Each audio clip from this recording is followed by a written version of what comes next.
ఏళ్ల తరబడి ఎదురుచూపులు, కూటమి ప్రభుత్వం ఆదుకోకపోతుందా అన్న ఆశలు,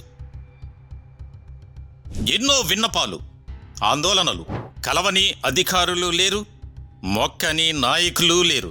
ఇది కాంట్రాక్ట్ నర్సింగ్ ఉద్యోగుల ప్రస్తుత పరిస్థితి. ఇన్నాళ్ళు తమను రెగ్యులర్ చేయాలని కోరుతూ కొన్ని సంవత్సరాలుగా ఆందోళన చేసిన కాంట్రాక్ట్ నర్సింగ్ ఉద్యోగులు వారి న్యాయమైన కోరికలు చూసి నెంబర్ 1 న్యూస్ కొన్ని నెలలుగా వారి తరపున గలం వినిపిస్తోంది.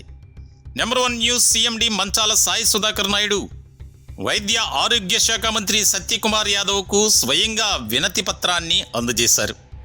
అయినప్పటికీ కూటమి ప్రభుత్వంలో ఎలాంటి చలనం లేదు.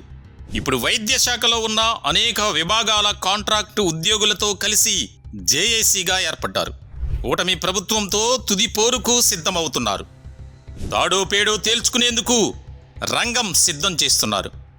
విసిగి వేసారిపోయిన contract nursing, lab technicians, paramedical సిబ్బంది జేఏసీగా ముందుకు కదులుతున్నారు.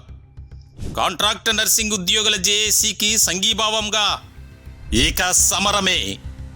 ఏప్రిల్ 30వ తేదీ అనగా గురువారం సాయంత్రం 6 గంటల నుంచి ప్రత్యేక లైవ్ కార్యక్రమం మీ నెంబర్ 1 న్యూస్లో. Don't miss it. ఈ లైవ్లో మీ అభిప్రాయాలు, సలహాలు, సూచనలు తెలియజేయవచ్చు. మీరు కాల్ చేయాల్సిన నెంబర్లు 9539345345, 8500 750 840.